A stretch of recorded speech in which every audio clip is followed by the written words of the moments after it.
What's going on, everybody? Today I have 5 huge aiming mistakes in Black Ops 6. If this video ends up helping you out, be sure to let me know with a like down below, and I'll continue doing these throughout Black Ops 6 ranked play. And the first big mistake is actually having the wrong settings. A lot of these are subjective, including button layout and sensitivity, which we'll get into later, but you need to make sure you change your default dead zones in Black Ops 6. For starters, bring your left stick min and right stick min down as low as they can without getting movement or aiming stick drift. And as I've talked about on this channel before, a little bit of stick drift on the right side is okay because it'll help you grab onto targets faster. But one thing people look over sometimes is lowering your left stick max. Mine is at 70. I've seen people bring it even lower to like 60 or 65. What this does is help you reach that max strafing speed faster. We'll talk about rotational aim assist later, but this helps you get that maximum rotational aim assist even faster than you would if it was at 99 or 100 or somewhere in the higher range. Up next on the aiming tab, you'll need to go into aiming advanced settings and make sure your aim response curve type is on dynamic. Not only that, you need to make sure ADS sensitivity transition timing is on instant instead of gradual. This is one setting that for whatever reason keeps resetting,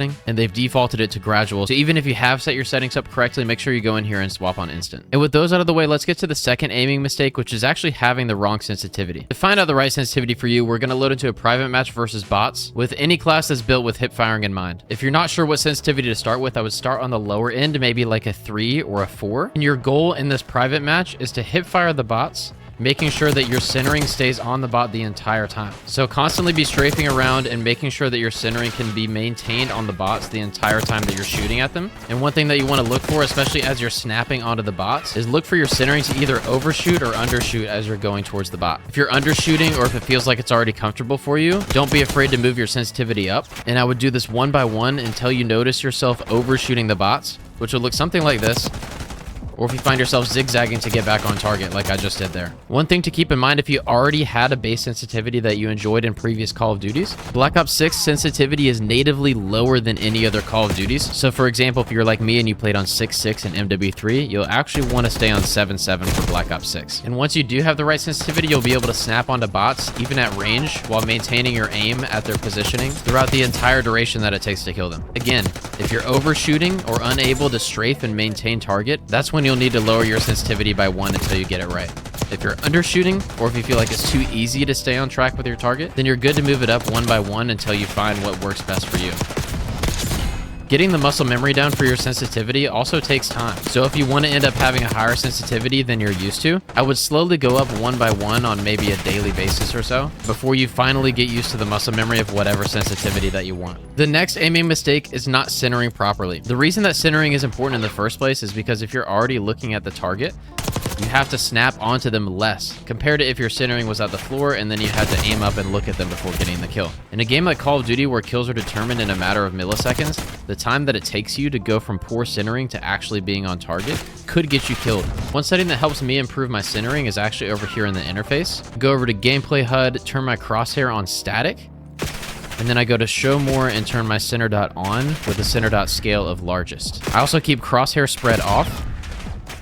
Bro.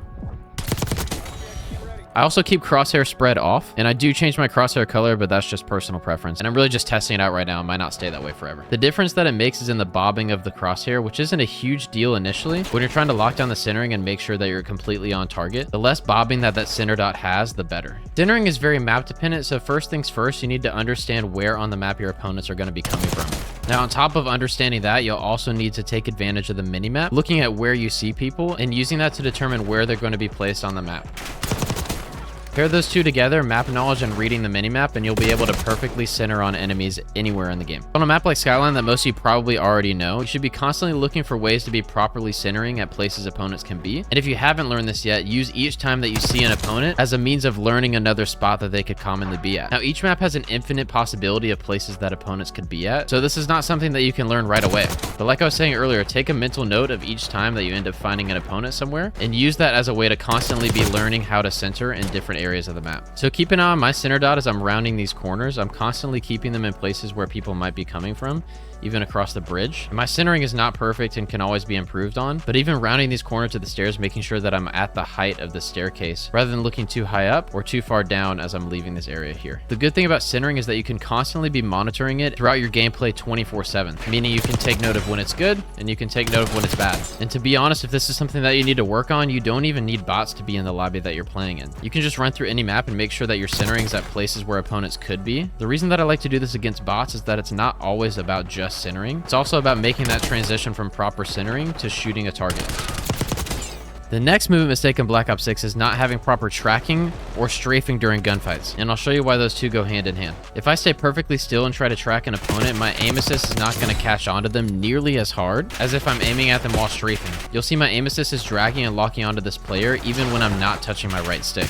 That's where strafing and rotational aim assist comes into play, and because people can move so quickly in any direction in Black Ops 6, you'll want to make sure that you're always strafing left and right to get that maximum rotational aim assist any direction that they could be going to.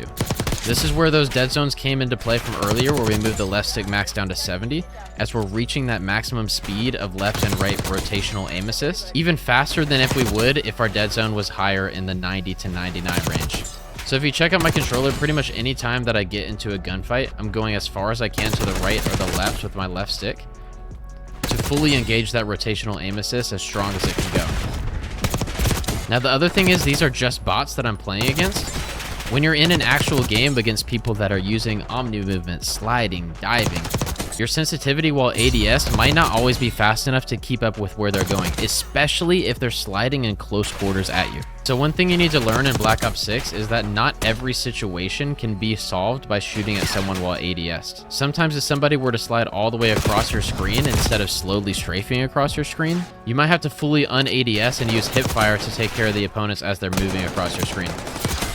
One thing to keep in mind with Black Ops 6 with how crazy the movement is every single person, myself included, is going to get their ankles broken at least once on probably a daily basis. And that's okay, especially if you're having to hip fire just to keep up with your opponents as they slide past you. At a certain point, it's RNG and you just got to go on to the next one. And the last aiming mistake in Black Ops 6 is actually having bad movement. If you're trying to take a gunfight by slowly rounding a corner, it doesn't matter how good your aiming is or how good your centering is. Your opponent's going to see you first and they will win that gunfight. Keep in mind the importance of movement when it comes to winning gunfights in Black Ops 6, and pair that with your improved aim and the other tips we went into in today's video. The good news is, if aim is something that you struggle with, I have a tutorial here on common movement mistakes that you might be making on Black Ops 6. I hope this helps. Thank you for watching, and I will catch you next time at lunchtime.